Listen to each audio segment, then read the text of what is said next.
Mount কাঞ্চনজঙ্ঘার এই যে অপূর্ব দৃশ্য দেখছি, এটা কিন্তু কোনো ভিউ পয়েন্ট থেকে নয়, এটা এখন দেখছি আমরা আমাদের হোটেলের রুমের জানলা থেকে। রাভাংলা বুদ্ধ পার্কের একদম উল্টো দিকে অবস্থিত আমাদের হোটেলের ডিটেলস নিয়ে আসছি পরবর্তী ভিডিওতে। নমস্কার বন্ধুরা, এক্সপ্লোর উইথ নীলমের একটি নতুন ভিডিওতে আপনাদের সকলকে স্বাগত জানাই। আজকের এই ভিডিওতে আপনাদেরকে দেখাতে চলেছি রাভাংলা বুদ্ধ পার্কের অপূর্ব সৌন্দর্য।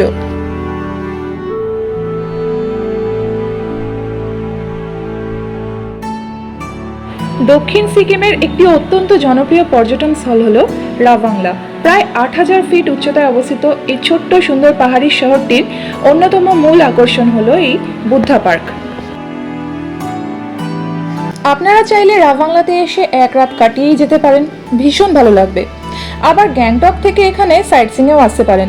গ্যাংটক থেকে এখানকার দূরত্ব প্রায় ৬৭ কিলোমিটার এবং সময় লাগে প্রায় ২.৫ ঘন্টা মতো।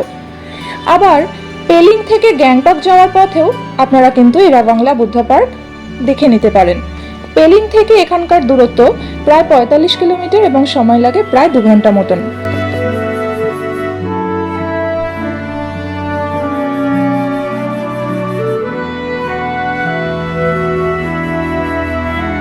উঁচু পাহাড়ের গা কেটে ধাপে ধাপে তৈরি হয়েছে এই অপূর্ব সুন্দর পার্কটি, যার পরতে পরতে ছড়িয়ে রয়েছে অপার সৌন্দর্য।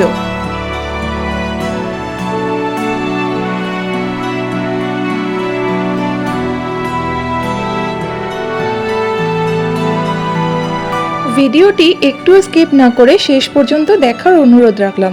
আশা করি এখানকার সৌন্দর্য আপনাদেরও মনকে মুগ্ধ করবে। ভিডিওটি ভালো লাগলে প্লিজ আমার ভিডিওতে একটি লাইক করবেন। আপনাদের একটি লাইক আমার এগিয়ে চলার পথে অনেক অনেক অনেক গুরুত্বপূর্ণ।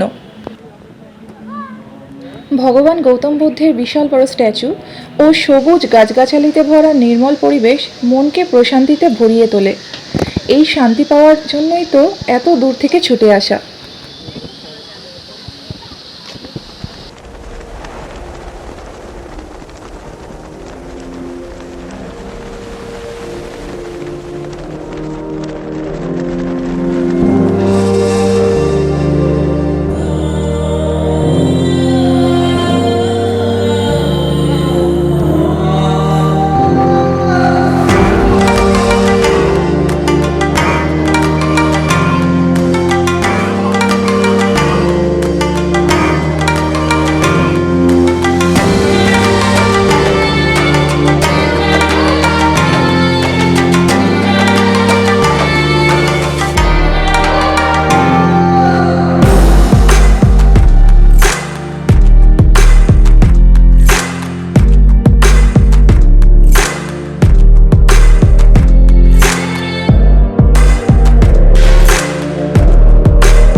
আমরা এখন রাভাংলা বুদ্ধ পার্কে বুদ্ধ মন্দিরের একদম সামনেই দাঁড়িয়ে রয়েছি। মন্দিরের ভিতরে ক্যামেরা যেহেতু অ্যালাউড নয়, সেই জন্য মন্দিরের ভিতরটা আমি আর দেখাতে পারলাম না আপনাদেরকে নিজেদেরকে এসে ভিতরে ঢুকে দেখতে হবে। তবে একটা কথা আমি বলতে পারি যে ভিতরে যা দেখলাম সেটা ক্যামেরাতে দেখানো আমার পক্ষে সম্ভব ছিলও না, বা মুখে বলেও সেটা বোঝানো সম্ভব না।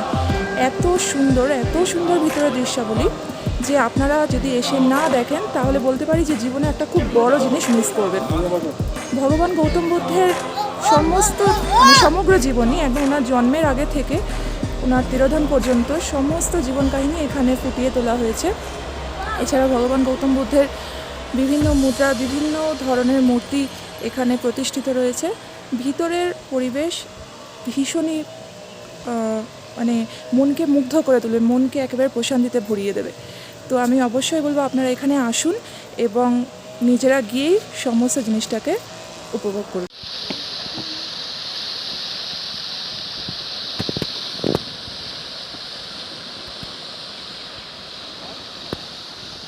এই জায়গাটা এতটাই সুন্দর, মানে চারপাশে শুধু ঘন সবুজ। আর কলকাতার গরমের থেকে এখানে এসেও গরম লাগছে, এমন নয় যে এখানে ঠান্ডা, বিকেলের পর থেকে একটু ঠান্ডা লাগে, কিন্তু চারপাশে এত ঘন সবুজ যে সেই সবুজ দেখেই যেন আমাদের চোখ আর মন দুটোই জুড়িয়ে যাচ্ছে।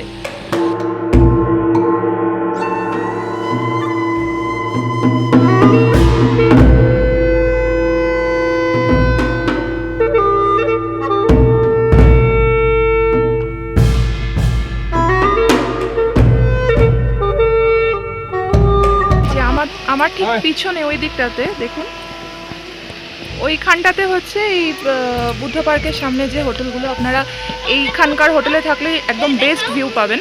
এছাড়া রাবাংলাতে মার্কেট এরিয়াতেও কিছু হোটেলস আছে, তবে ওখানে কিন্তু এই ভিউটা পাবেন না। এইখানে যে ভিউটা রয়েছে, বিশেষ করে সকালবেলা আমি যেটা দেখালাম আপনাদেরকে, একদম এই বুদ্ধ মূর্তি যা দেখছেন, বুদ্ধ মূর্তির একদম পিছনেই কাঞ্চনজঙ্ঘা বিশাল বড়ভাবে দেখা যায়, যেটা অন্য জায়গা থেকে কিন্তু, বিশেষ করে মার্কেট এরিয়া থেকে কিন্তু একদমই দেখা যাবে না। আর এখান থেকে আমি যতটা কাছ থেকে দেখলাম কাঞ্চনজঙ্ঘা, সেটা কিন্তু আমি আর অন্য কোথাও থেকে দেখিনি। এমনকি পেলিং থেকেও কিন্তু আমার মনে হয়নি এতটা কাছ থেকে আমি দেখেছি।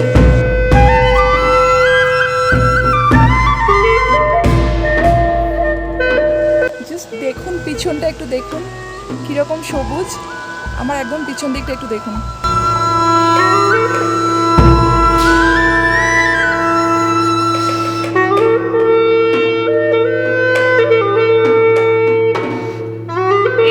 দেখুন, একদম মনে হচ্ছে সবুজ কার্পেট পাতা, যেন সবুজ গালিচা, মখমলের মতন একদম। ইচ্ছা করছে এইখানটাতেই শুয়ে পড়ি, কিন্তু আমার মনে হয় এইখানটাতে ওঠা অ্যালাউড নয়, সেই জন্য আমরা এই জায়গাটায় উঠতে পারবো না। তবে উঠতে পারলে বেশ ভালোই লাগতো।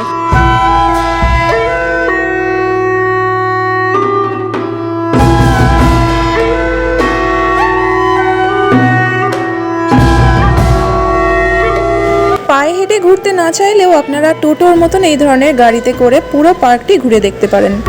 এবার তো ফেরার পালা, এবার ফিরে যেতে হবে। আমরা এখন পেলিংয়ের জন্য বেরিয়ে যাব। পেলিং আমরা এর আগে থেকেছি দুবার, তো আমরা পেলিংয়ের অন্যান্য বেশি কিছু সাইট সিইং করবো না, শুধুমাত্র স্কাই ওয়াকটা দেখা হয়নি আমাদের। তো আমরা এখান থেকে এখন পেলিংয়ের স্কাই ওয়াকে যাব। তো এই সত্যি বলতে কি, এই জায়গাটা ছেড়ে আর ভগবান গৌতম বুদ্ধকে ছেড়ে যেতে একদমই মন চাইছে না। মনে হচ্ছে সারা দিনই এখানেই থেকে যাই। সারাটা দিন যদি এখানে থেকে যেতে পারতাম, তাহলে সত্যি এর চেয়ে ভালো কিছু আর হতে পারতো না।